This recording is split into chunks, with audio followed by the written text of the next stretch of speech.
Hello, Dave Syme here with another video broadcast. Today's topic is convertible promissory notes. Sounds technical, but when you learn about how these things work, it's great for the entrepreneurs and it's great for investors. So I think it's important that our clients and potential investors understand this vehicle and understand what a great idea it is for a lot of very early stage companies. So first of all, by way of background, I am a California securities attorney.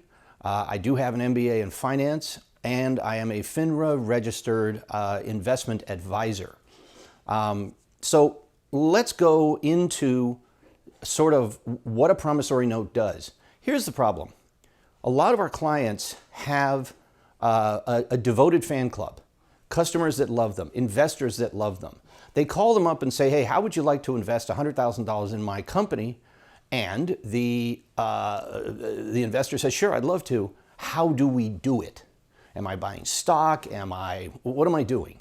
I don't want to loan you the money because I really want to participate in the company's growth. So how do we do this? How do we come up with a fair price? It's very confusing. Well, the answer is it's almost impossible. The problem is valuing a young company is so hard. It's so speculative. And here we have a bunch of average business people that really don't have the skill set or the time or the focus, even if they do, even if they are, highly skilled at this stuff, they may not have the time and energy or care enough to put in to figure out what is this stock really worth. So we have a solution to that problem. The convertible promissory note goes this way. The investor loans $100,000, for instance, to the company. The company takes it as debt. Okay. Now, a year from today or 6 months from today, after the money's been spent, after a lot of great things have happened, after the next part of the story unfolds, eventually we're going to wind up with a company that is very valuable, that has an ascertainable value, and as an investment advisor, which I am, part of my job is to spend weeks or months trying to decipher and defend the concept of what the share value ought to be. Now at that point, the company is very much more valuable than it was when the initial 100,000 got put in, and the company is very much more quantifiable. It may have sales, it may have all kinds of new benefits that are attributable to the company. And now we can put a formal valuation on it. Plus, I may have spent a month working up that valuation and defending it. And people may be very, persuaded by it at that later date. But at the early date, it's a very tough, it's a crapshoot. I mean, who the heck knows? So the way this works is the investor puts the 100,000 in immediately, and they get a promissory note back, just a loan. And it may carry a rate of 5%, 10%, 15%, who knows? That's negotiated between the people. And that's just regular debt. But with it comes the right to convert at whatever the first round of sales of stock are with a discount. And that discount may be 10%, maybe 15%, maybe 20% off whatever the eventual market price is. So whatever price it turns out to be, that investor's 100,000 turns into that investment with a discount. That's a pretty nice deal. So what that says is, we don't know the value today, but give me the money, and when we do have a value, you're in, you get the original IPO stock, and there may not be that much of it. It may be hard to get because a lot of entrepreneurs don't release very much stock initially. So getting in on that ground floor is a way to guarantee you have a seat at the ballgame. Okay. So that's what convertible debt is, and that's why basically the entrepreneur calls up one of his fans and says, hey, how would you like to give me 100 grand? The guy said, love to. How do we do it? Convertible note, give you a promissory note, then you get to convert at a negotiated discount back of whatever the eventual market valuation is. That is the basic overview of a convertible note. Now, one of the questions that everyone should be asking is a convertible promissory note a security?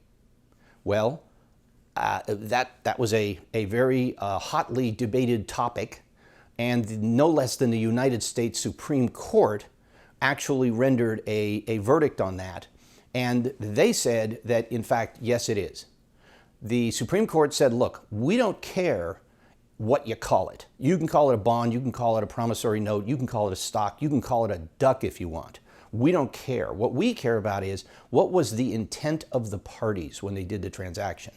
And the Supreme Court found that the intent of the parties was to do ultimately a stock transaction.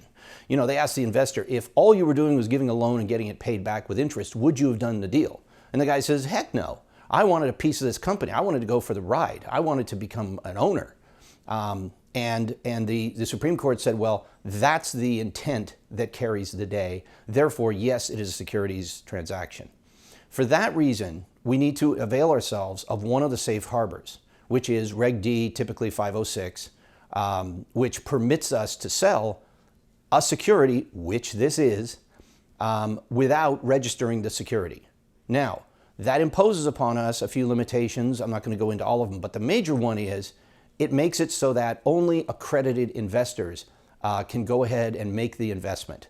An accredited investor is a guy that makes more than 300 grand a year if they're married, or has net worth of $1 million or $2 million, excluding their house. Basically, a fairly rich guy. Not a billionaire, but a guy that is wealthy enough that if he loses his investment, the SEC kind of says, well, to heck with him. He'll be okay. He's not going to be on welfare. So what happens is you can only sell to accredited investors. Now, with that limitation of accredited investors, under the Regulation D Safe Harbor, you do not have to make all of the disclosures that might be in a private placement memorandum. So it really cuts down on the paperwork, cuts down on the disclosures, and makes it a fairly simple 2 or 3 document transaction. My law firm can help prepare the documentation and help out with the documents again that are needed if you have a fan club that would like to get involved in this. Now, there's one more wrinkle that is an interesting one. There was a startup, the name of which escapes me for the moment, but I think it was Uber or one of those that really shot, I think it was Uber actually, that shot through the roof. And the investors said, look, when I got in, the stock was worth $1 a share. And by the time you guys went public, it was the equivalent of $500 a share. And I got my money put in at $500 a share. I missed out on that whole run-up, but I was one of your early investors at $1. I should have got more than just the right to buy in at 20% back of $500. I should have been able to get in at, I don't know, $10, $20, $50 a share and gone for a lot of that ride. It was a fair complaint. So for that reason, a lot of people have put in ceilings. In other words, the investor won't be, when the investor does convert to common stock, he will do it at a price that is no more than a certain number. That's a tough number to come up with because, as we discussed earlier, we don't really know what the company's worth yet. We don't. And saying, well, I'll give you a ceiling of $5. Well, that makes a lot of assumptions about what the company is going to turn into. As an investment advisory, we can give some advice on that, and it's possible that we can come up with some kind of a ceiling. Because a lot of the companies that we work with wind up becoming quite valuable, and that cap idea is not ridiculous. Let's now switch to a different topic. If I'm an investor and one of my companies that I love comes to me and says, hey, give me 100 grand. I say, sure, I'd love to. I love your company, but how am I ever going to get paid back? What's my exit strategy as the investor? And unfortunately, the response to that question is often a lame one. What it is they say, earnings. We are going to earn a ton of money and you're going to get your money back out of earnings. It's a tough argument because most startups are always cash strapped. They're always struggling. They're always expanding.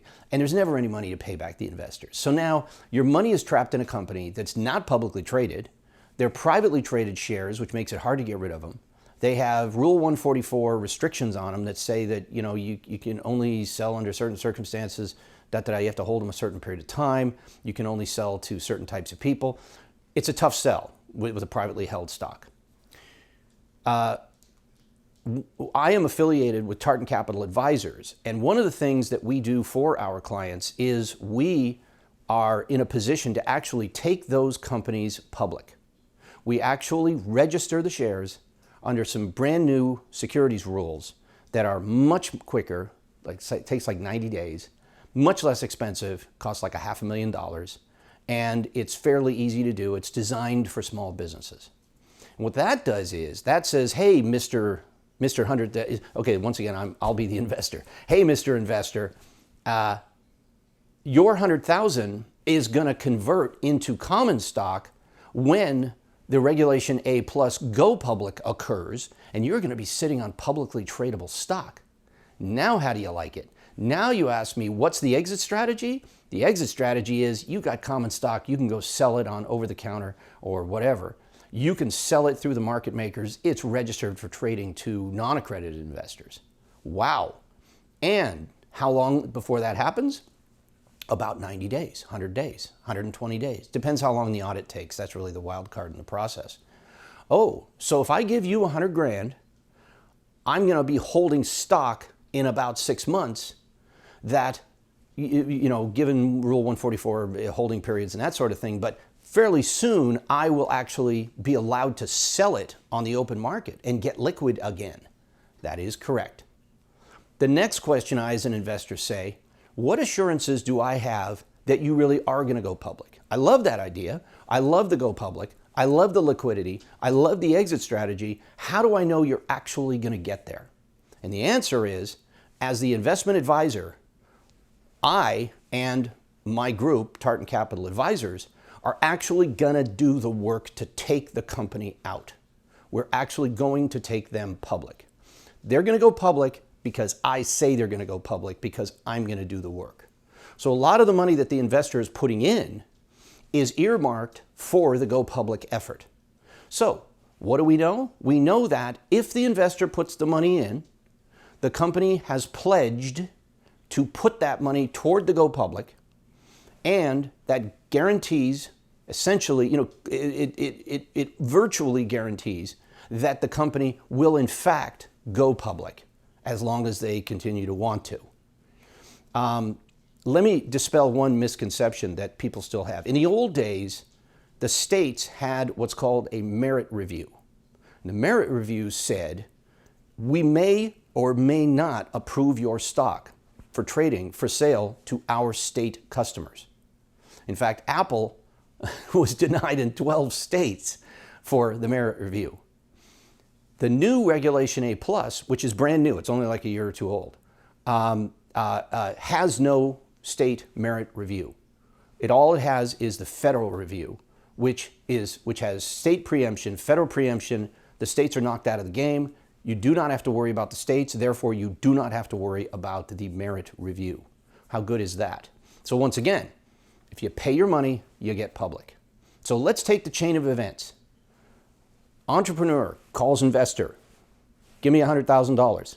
Investor says, why should I do that? Answer, because your $100,000 is going to be used for the go public under the new Regulation A+ rules. Oh, so that money is earmarked just to go public and get me liquid? That is correct. How do I know you're going to make it? Because Tartan Capital Advisors says I'm going to make it, and they're the guys that are going to get the money. They're the guys that are going to take me public, and that's why it's going to happen. Wow. So we have essentially a straight shot to the IPO, a straight shot to public trading, and all the additional liquidity that comes with that, which also boosts the value because in a Regulation A+, we can raise 20, 30, 40, $50 million of additional capital for the company. What's that going to do to the stock value? Okay, that kind of wraps up the things that I wanted to talk about. Long and short of it is, an investor who gets in on a convertible note where he has assurances that that money is then going to be used to fund a go public, and he will then have tradable common stock, and the company that he's invested in just got a massive infusion of capital, it might turn out to be a pretty good investment. Okay, If you have questions about this, feel free to give us a ring. The number should be right here with the magic of video. We look forward to talking to you more about it. I hope some of that makes sense to you, and I hope we can make you some money on one of these deals. I'll talk to you again on the next video. Take care. Bye-bye.